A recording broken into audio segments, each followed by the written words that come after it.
Друзья, всем привет! Вы смотрите и слушаете «Русское радиошоу», подкасты и видео для тех, кто изучает русский язык и хочет слышать живую, аутентичную, но немного адаптированную русскую речь. Я Сергей. И я Артур. Мы рады вас приветствовать. И сегодня, друзья, у нас выпуск номер 122. Вау. Да. Этот выпуск предназначен для студентов, чей уровень примерно А2, Б1. Но если у вас уровень Б2 или С1, вы знаете, что иногда очень полезно возвращаться к тому, что вы уже учили, да? Это правда. Сегодня у нас очень интересная и полезная тема: 15 полезных глаголов с творительным падежом. Глаголы, которые обычно требуют творительного падежа. И перед тем, как мы начнем, важная информация.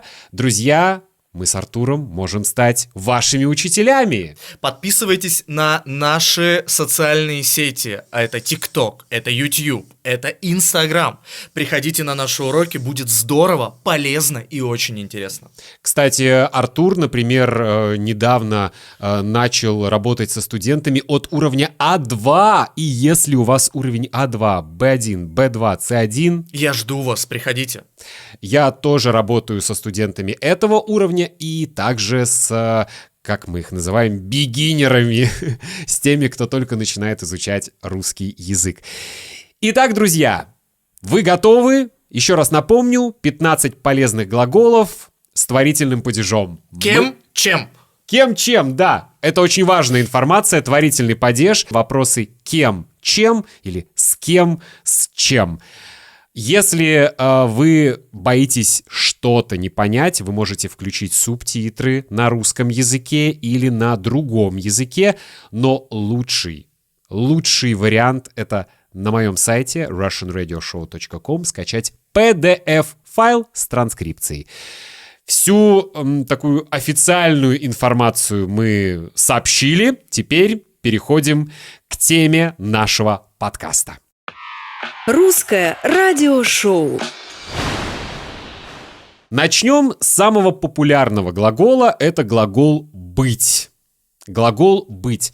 После глагола «быть», как правило, мы должны использовать творительный падеж. И многие студенты, особенно англоговорящие, испаноговорящие, делают эту ошибку. И они после глагола «быть» используют какой-нибудь другой падеж, но не творительный. Примеры. В детстве он был кем? Очень активным ребенком. Иногда в разговорной речи мы говорим: в детстве он был очень активный ребенок. Но все-таки рекомендация такая: используйте творительный падеж. Был кем. Еще один пример. Домашнее задание было очень трудным. Было очень трудным. Да, было каким? Очень трудным. Следующая пара глаголов — это очень интересные глаголы. Сейчас вы поймете, почему. Это глаголы «становиться» — несовершенный вид, и «стать» — совершенный вид. Во-первых, действительно странная пара глаголов, нелогичная, потому что несовершенный вид — это возвратный, рефлексивный глагол, там есть «ся», а совершенный вид «стать» — нерефлексивный глагол. Но мы не фокусируемся на этом сейчас. А после глаголов «становиться», «стать» мы должны использовать творительный падеж. Да. Выпускники нашего университета обычно становятся кем? Успешными бизнесменами. Со временем он стал настоящим профессионалом в своей сфере. Он стал кем? Настоящим профессионалом. Да. В 23 года он стал переводчиком и нашел работу в престижной компании. И еще один пример. Этот фильм стал победителем в номинации «Лучший фильм на иностранном языке». Итак, становиться, стать плюс творительный падеж. Идем дальше. Наверное, один из самых популярных глаголов В русском языке работать. «работать». Несовершенный вид «работать», совершенный вид может быть «поработать», «отработать». В общем, У совершенного вида есть свои нюансы, но мы не будем фокусироваться на них. Мы поговорим о глаголе «работать», который требует творительного падежа. Да. И когда я говорил об ошибках, которые делают иностранцы, вот как раз с глаголом «работать» очень часто я слышу такую ошибку. Я работаю как учитель русского языка. Да, это такая калька из иностранного языка. Да, так говорят по-английски, по-испански, по-итальянски. После глагола «работать» творительный падеж. Кем? Да. Да. И еще один интересный пример. Он работает бариста и умеет делать отличный капучино. У вас вопрос: бариста? Почему не баристай? Баристам. Дело в том, что слово бариста пришло в русский язык относительно недавно. Еще это слово не адаптировалось к русской грамматике, поэтому оно не изменяется по падежам. Но это творительный падеж. Да. Бариста. Работает кем? Бариста. Да. Она работает няней и отлично ладит с детьми. Она работает кем? Няней. В молодости я работал официантом, водителем и даже танцором в ночном клубе. Это неправда. Я не работал официантом, не работал водителем и не работал танцором в ночном клубе. Да. Летом я хочу поработать переводчиком на фестивале и улучшить свой русский язык. Хочу поработать кем? Переводчиком. Маленький офф-топик. Вы видите, что здесь мы использовали совершенный вид «поработать». Я полагаю, я думаю, что вы знаете, у этой приставки «по» очень часто есть идея, что мы что-то будем делать не очень долго. Если вы говорите «я хочу работать официантом», мы понимаем, что вы хотите, собственно, построить карьеру, да, сделать карьеру официанта и работать все время официантом. А если поработать, то у меня сразу идея, может быть, летом Да, чуть-чуть. например, студент летом хочет поработать официантом. Да. Поработать недолго. Или, например, если вы говорите «я хочу спать», мы понимаем, что вы хотите спать. А если вы говорите «я хочу поспать», у нас сразу... Пару часов. Да. Ну, это немало, я бы сказал, пару часов. Окей, но возвращаемся к глаголам, которые требуют творительного падежа. Следующий глагол очень интересный — «являться». «Являться» — это, в принципе, аналог глагола «быть», но глагол «являться» более официальный. Он обычно используется в какой-то официальной речи. «Являться». Несколько примеров. Например, этот документ является подтверждением оплаты. Этот чек является подтверждением оплаты.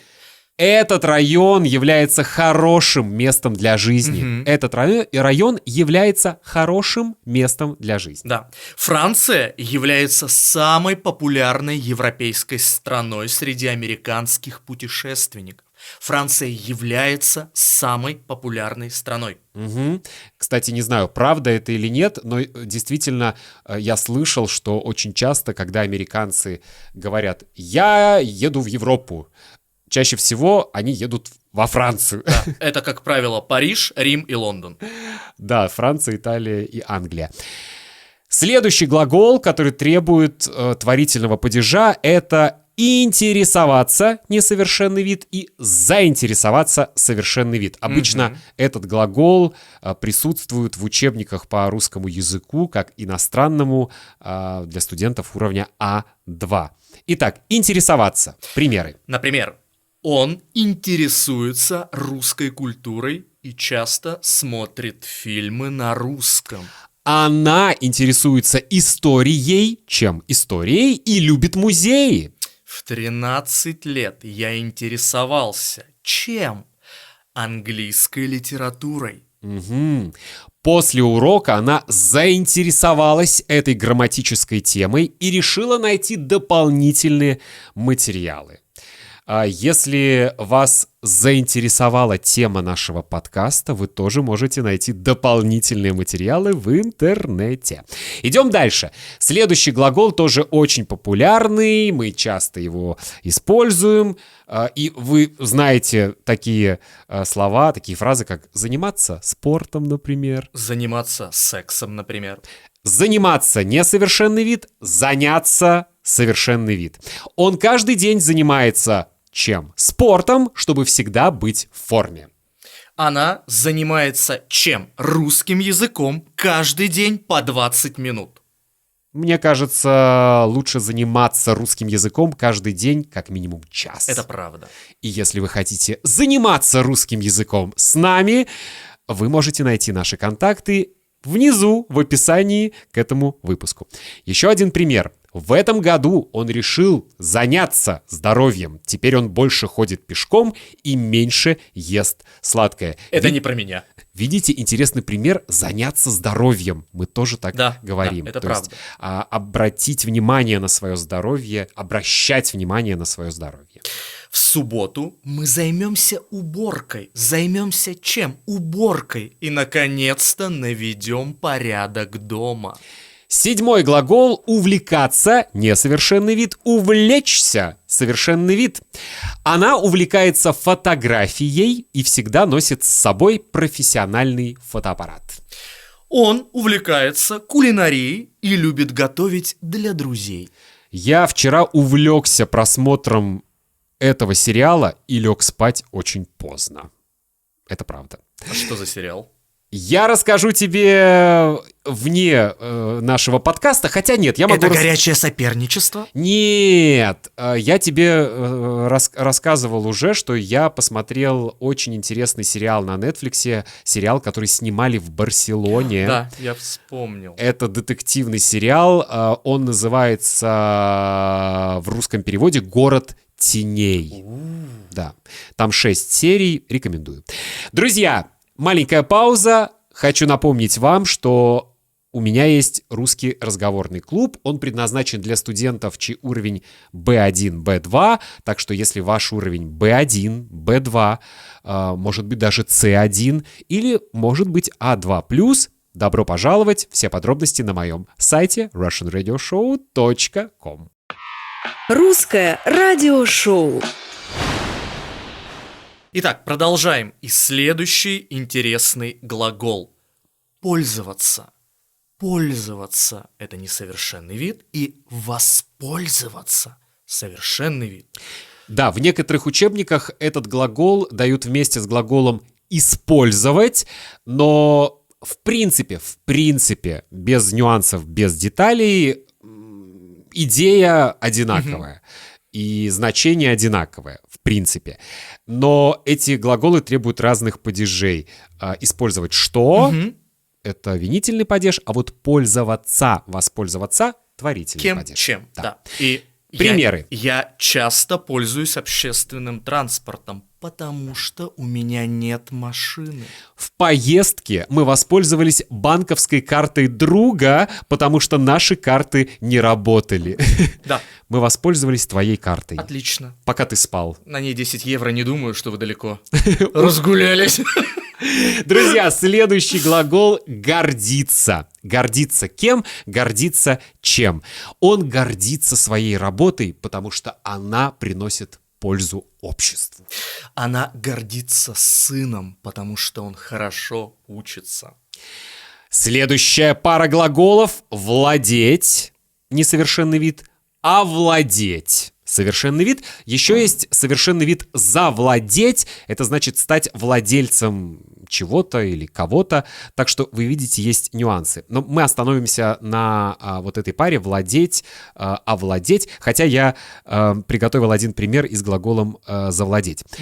Он владеет русским языком на уровне А2. Отлично.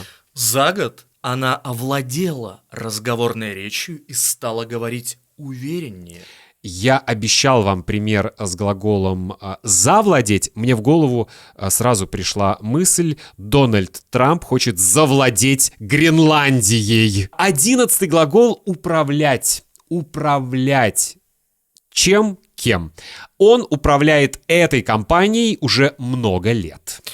Он работает пилотом и управляет большим пассажирским самолетом Airbus A340. 12-й глагол «руководить». То есть быть руководителем, быть начальником. И пример такой.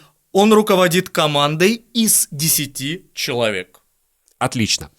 13-й глагол — это глагол «обладать». Несовершенный вид. Как вы видите, не у всех глаголов есть совершенный вид, или иногда он есть, но мы практически не используем его, поэтому если говорю только несовершенный вид, значит, это все, что вам нужно запомнить. Это правда. Итак, обладать. Примеры. Он обладает большим опытом работы с клиентами. Она обладает хорошей памятью и быстро учит слова. У нее есть хорошая память. Я не обладаю хорошей памятью, я быстро все забываю. И я тоже. Собрались, друзья, собрались люди с начальной стадией деменции. Идем дальше. Казаться — несовершенный вид. Показаться — совершенный вид. Сначала русский язык казался сложным, но сейчас я отлично владею грамматикой и разговорной речью. Вы должны повторять эту фразу как мантру, как, не знаю, как ваше мото, и тогда вы точно будете владеть хорошо русским языком. Да. Мото — это девиз. Да. Этот учебник показался мне очень интересным. Я рекомендую его всем. Показался мне очень интересным. Да. И интересно, что этот учебник показался интересным каким, но Артур еще сказал мне, этот дательный падеж показался кому? Мне каким интересным, каким полезным. Вы видите, что глаголы иногда требуют разных падежей, но это уже тоже нюансы. Мы фокусируемся только на глаголах и на творительном падеже. Последний глагол. Да. И последний глагол в нашем списке — глагол «считаться». Вы знаете глагол «считать»? Так вот, считаться не имеет никакого отношения к математике, к счету в ресторане и так далее. Итак, примеры. Этот район считается спокойным местом для жизни. Он считается хорошим специалистом в своей области. Друзья, надеемся, что этот подкаст был полезным, был полезен для вас, и вы выучили новые слова. Постарайтесь их запомнить, постарайтесь их употреблять в своей речи, когда вы говорите по-русски, и мы всегда ждем вас на уроках с нами. Дорогие студенты, поставьте лайк, напишите комментарий, напишите ваши примеры. Мы всегда с Артуром отвечаем на ваши комментарии. Да, и расскажите, какой из этих 15 глаголов показался вам самым интересным, а может быть, о каком-то вы услышали впервые. Изучайте русский язык с удовольствием и с русским радиошоу. Пока! Пока-пока!